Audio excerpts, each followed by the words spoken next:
बिस्मिल्लाहिर्रहमानिर्रहीम। अस्सलाम वालेकुम। Welcome back to my YouTube channel.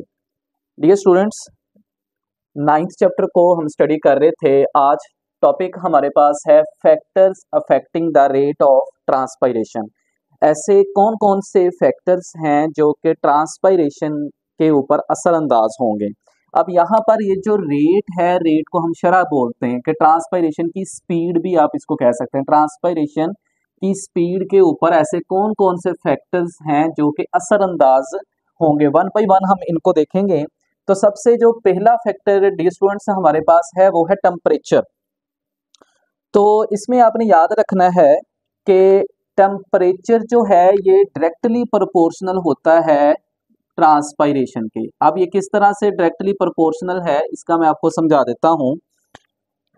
जब आपके इन्वायरमेंट के अंदर टेम्परेचर ज्यादा होता है तो इसका मतलब है गर्मी ज्यादा हो रही है, हीट ज्यादा हो रही है। और आपको पता है हीट के अंदर जैसे हमें पसीना ज्यादा आता है, प्लांट्स भी ट्रांसपायर क्या करेंगे, ज्यादा करेंगे। क्यों? क्योंकि बाहर का टेम्परेचर ज्यादा हो रहा होता है और प्लांट भी गर्म हो रहा होता है।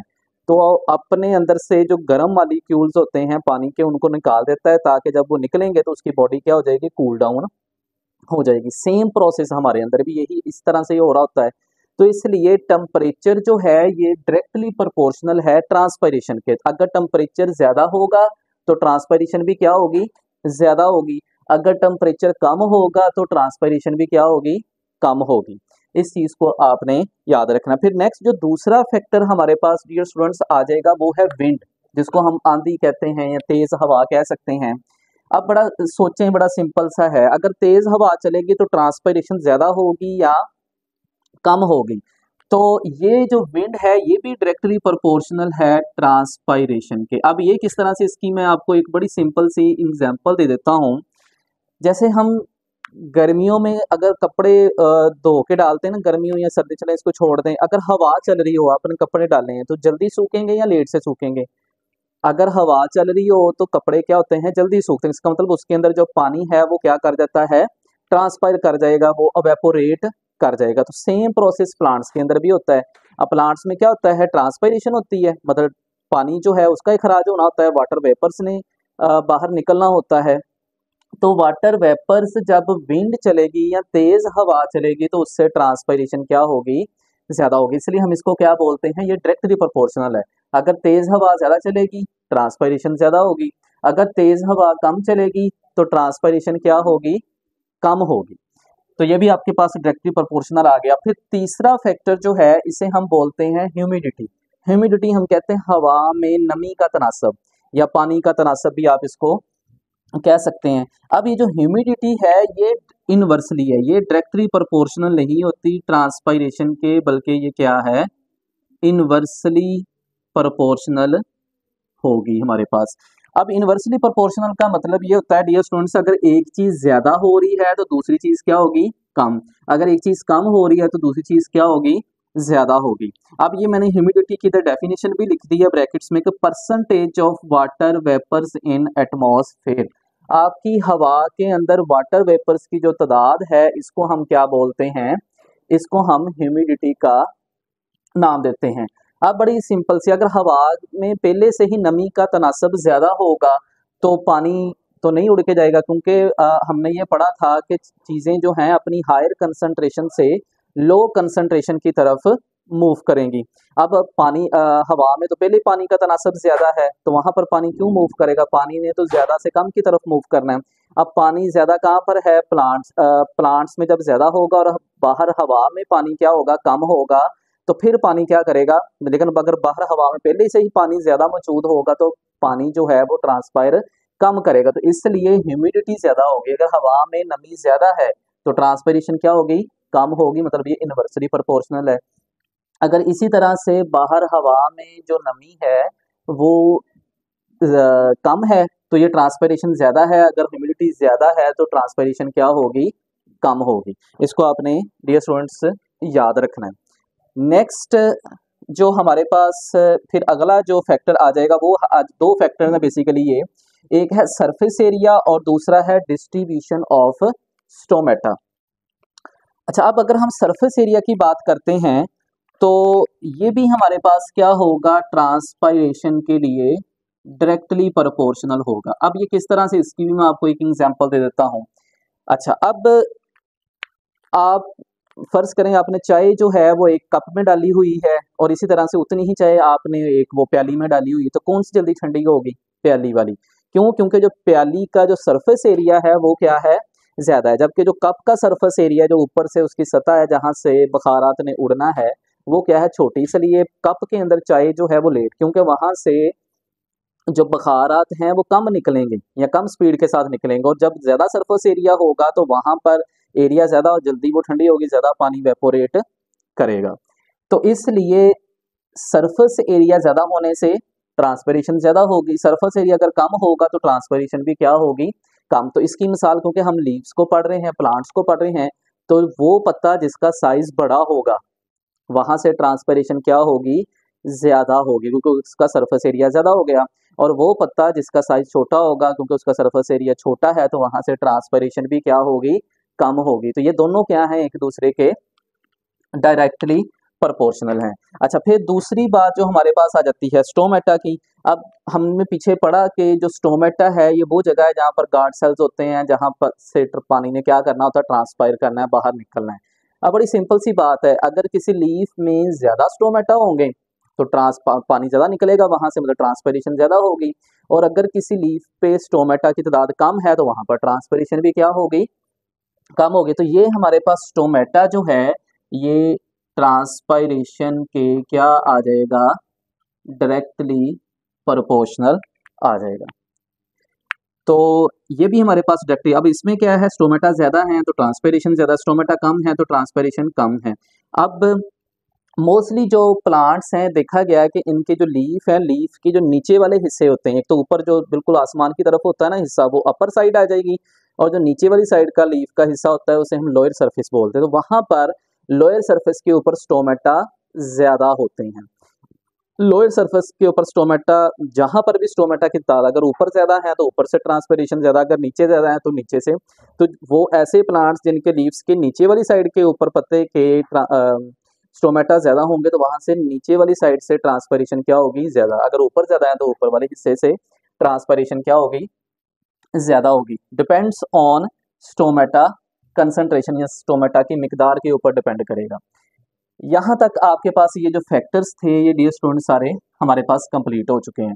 अब नेक्स्ट जो हमारे पास टॉपिक आ जाता है transport of water in plants. ये जो हम काफ़ी दिनों से, जब से हमने ये चैप्टर स्टार्ट किया तो हम इस चीज़ के ऊपर बात करते आ रहे हैं, ट्रांसपायरेशन या ट्रांसपोर्ट। अब हम देखेंगे थोड़ा सा इसको, मैकेनिज्म को समझने की कोशिश करेंगे कि पौधों के अंदर ये जो पानी की मूवमेंट है या जिसे हम ट्रांसपोर्ट ऑफ वाटर कहते हैं, ये किस तरह से होगी।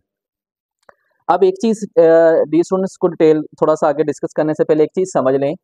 आपको पता है कि रूट्स क्या करती हैं, नीचे से पानी को अब्जॉर्ब करती हैं और फिर ये जो पानी है ये लीव्स तक पहुंचाया जाता है। अब लीव्स तक, पत्तों तक, मतलब रूट से पत्तों तक, ऊपर वाले हिस्सों तक जो पानी पहुंचाया जाता है उसके लिए हमें पानी को ऊपर फोर्स भेजने के लिए एक फोर्स भी तो चाहिए ना। अब वो फोर्स कौन जनरेट करता है, ये ट्रांसपायरेशन करेगी।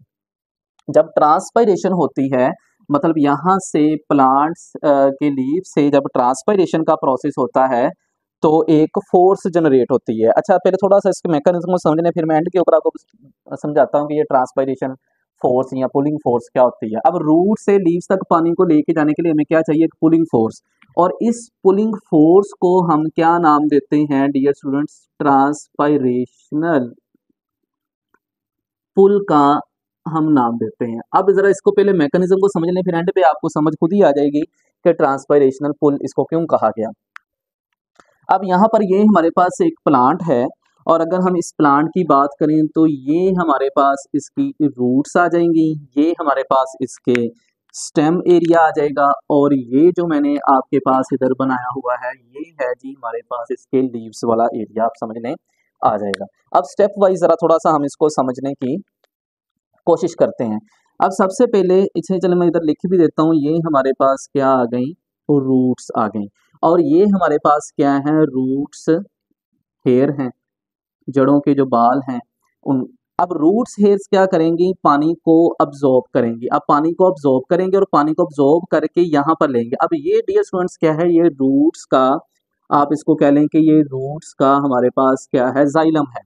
तो पानी किधर आ गया, वो जो सारी पीछे आपने एक तरतीब पढ़ी थी, एपिडर्मस, कोर्टेक्स, वो एंडोडर्मिस और सारा कुछ उधर से गुजरते हुए पानी जो है एंड कहाँ पर पहुंचना होता है, जाइलम में। अब जैसे ही ये जाइलम में पानी आएगा तो ये इस तरह से ये ऊपर की जानब को मूव करेगा और रूट से पानी होता हुआ ऊपर किस एरिया में आ जाएगा, स्टेम में। तो ये हमारे पास इसकी क्या है, इसको मैं इधर मेंशन कर देता हूँ, ये हमारे पास इसकी स्टेम है। तो फिर स्टेम की जाइलम के अंदर आ जाएगा। अब ये स्टेम है हमारे पास और ये वाले जो एरिया इधर बनाए हुए हैं मैंने, ये क्या है, इसकी जाइलम है, जिसको फॉलो करते हुए पानी ने ऊपर मूव करना है। जब स्टेम से भी गुजर जाएगा पानी तो फिर आगे इसने किधर जाना होता है, लीव्स के पास। तो इस तरह से ये लीव्स में चला जाए। अब ये वाला जो मैंने लाइन सी इधर बनाई हुई है, इसको मैं इधर हाईलाइट भी थोड़ा सा कर देता हूँ। ये वाला जो है जिसमें से पानी गुजरेगा, तो ये जाइलम है लीव्स की, ये जाइलम थी स्टेम की, ये जाइलम थी हमारे पास किसकी, रूट्स की। तो अब स्टेम की जाइलम से पानी किधर जाएगा, लीफ की जाइलम में। अब वहां से ये पानी जाइलम के अंदर चला गया लीव्स की। अब वहां से पानी ने किधर आना होता है, मीजोफिल सेल्स के पास, या मीजोफिल सेल्स के दरमियान में जो हमने पढ़ा था एयर स्पेसिस मौजूद होती हैं, खाली जगह होती हैं, तो पानी किधर आ जाएगा, इस जगह पर आ जाएगा। और यहाँ पर हमारे पास क्या होते हैं डियर स्टूडेंट्स, ये गार्ड सेल्स मौजूद होते हैं और गार्ड सेल्स जब ओपन होंगे तो पानी इस तरह से बाहर क्या कर जाएगा, ट्रांसपायर कर जाएगा। ये हमारे पास एपिडर्मस है, ये मीजोफिल्स हैं और मीजोफिल्स के दरमियान ये स्पेस है और ये हमारे पास क्या था, जाइलम। तो इस तरह से अब क्या होगा, अगर आपको डायग्राम याद हो तो लास्ट टाइम जो मैंने डायग्राम बनाई थी मीजोफिल सेल्स के अंदर क्या थी, जाइलम बनाए थे हमने, तो ये वही वाला जाइलम है। अच्छा, अब यहाँ से गार्ड सेल से जब पानी स्टोमेटा के थ्रू बाहर निकलेगा तो ये क्या हो जाएगी, इसकी ट्रांसपायरेशन होगी। यहाँ पर इधर मैं इधर मेंशन भी कर देता हूँ कि ये क्या हो गया, इसके अंदर ट्रांसपायरेशन का प्रोसेस हो गया। अब डियर स्टूडेंट्स आपको पता होना चाहिए कि जब ट्रांसपायरेशन होती है मतलब यहाँ से पानी के मॉलिक्यूल्स क्या हुए हैं, बाहर निकले हैं। तो जब यहाँ से पानी के मॉलिक्यूल्स बाहर निकले तो पीछे उस जगह को फिल करने के लिए यहाँ पर पानी की कमी हो जाएगी, इसको फिल करने के लिए पीछे वाले पानी के मॉलिक्यूल्स इधर आ जाएंगे। जब पीछे वाले इधर आ जाएंगे तो इस जगह पर खाली जगह हो जाएगी, तो इसको फिल करने के लिए स्टेम से इधर पानी आना शुरू हो जाएगा। जब स्टेम से पानी इधर जाएगा तो स्टेम में खाली हो जाएगा, तो स्टेम वाली जगह को फिल करने के लिए नीचे से फिर रूट्स की जाइलम से पानी इधर आना। जब रूट्स की जाइलम से पानी इधर चला जाएगा तो फिर इधर कम हो जाएगा, तो रूट्स हेयर जो है मजीद पानी को क्या करेंगी, अब्जॉर्ब करेंगी वाटर को, जिसमें साल्ट भी मौजूद है और मिनरल्स वगैरह भी, ये सारी चीज़ें मौजूद हैं। अब ये जो सारा एक ट्रांसपायरेशन की वजह से एक फोर्स जनरेट हुई, इस फोर्स को हम क्या नाम देते हैं, ट्रांसपायरेशनल पुल का नाम देते हैं, या इसको पुलिंग फोर्स भी हम कहते हैं। आई होप कि आपको अभी ये ट्रांसपायरेशनल पुल जो है वो क्लियर हो गया होगा, क्योंकि ट्रांसपायरेशन ऐसा पुल, ऐसा खिंचाव जो ट्रांसपायरेशन की वजह से पैदा हुआ, तो इसको हम क्या बोलते हैं, ट्रांसपायरेशनल पुल। अब इसमें तीन और तरह की फोर्सेस या तीन रीजंस हैं जिसकी वजह से पानी नीचे से ऊपर की जानब को मूव करेगा। अब पहली जो डियर स्टूडेंट्स इसमें रीजन है या वजह है जी हमारे पास, वो है अट्रैक्शन ऑफ वाटर मॉलिक्यूल्स, पानी के मॉलिक्यूल्स का एक दूसरे को खींचना। तो अट्रैक्शन बिटवीन वाटर मॉलिक्यूल्स, पानी के मॉलिक्यूल्स का एक दूसरे को खींचना। ये देखें, पानी का एक मॉलिक्यूल दूसरे पानी के मॉलिक्यूल्स को खींच रहा है, तो इस चीज को हम क्या बोलते हैं, अट्रैक्शन बिटवीन या अमंग वाटर मॉलिक्यूल्स। फिर दूसरा आ जाता है कि ये जो जाइलम वेसल्स होती हैं ना, ये कुदरत की जानब से ही ये क्या होती हैं, नैरो होती हैं। जाइलम वेसल्स क्या होती हैं डियर स्टूडेंट्स, ये नैरो होती हैं। अब नैरो से क्या होगा, इसकी एक एग्जांपल ले लें। जैसे हमारे पास घर में पानी लगाने वाला वो पाइप होता है ना, तो अगर आपने पानी ज़रा दूर तक पहुंचाना और पाइप ख़त्म हो जाए तो फिर हम क्या करते हैं, उसको दबा देते हैं, उसका जो आप कह लें कि उसको तंग कर देंगे, ठीक है। उसका जो सुराख है उसको आप क्या कर देंगे, छोटा, तो पानी प्रेशर के साथ क्या जाएगा, दूर जाए। जैसे आप आगे उंगली रख दें या उसको दबा दें तो उस प्रेशर होता है और फिर पानी आगे दूर तक जलता है। यहाँ सेम आप समझने का मैकेनिज्म यहाँ पर, तो जाइलम जो है नैरो होती है। जब ये नैरो होंगी तो इसका जो प्रेशर है या आप कह लें कि पानी जो है वो एक फोर्स के साथ आगे मूव करेगा या ज़्यादा दूर तक ट्रैवल करेगा, उसको ऊपर को मूव करने में क्या होगा, आसानी होगी। तो जाइलम वैसे जब नैरो होंगी तो पानी ज़्यादा तेजी के साथ ऊपर को मूव करेगा। फिर ये जो पानी के मॉलिक्यूल्स होते हैं ये अडहेर करते हैं, अडहेर करेंगे किसके साथ, जाइलम की वॉल के साथ। कौन करेगा, वाटर के मॉलिक्यूल्स। अब ये जो पानी के मॉलिक्यूल्स हैं ये जाइलम की दीवारों के साथ लग के ऊपर जाएंगे। अब यहाँ पर तो मैंने बड़ा सिंपल सा जनरल सा बना दिया, अगर कहते हैं तो मैं इधर आपको दिखा भी देता हूँ। ये कुछ इस तरह से जिग जैग मैनर के अंदर क्या हो रही होती है डियर स्टूडेंट्स, इनकी मूवमेंट हो रही होती है पानी के मॉलिक्यूल्स की। तो ये इसको पकड़ के आप समझ रहे हैं, अडहेर का मतलब है उसको पकड़ के क्या करते जाना, पानी का ऊपर चढ़ना। किसको, जाइलम की दीवारों को।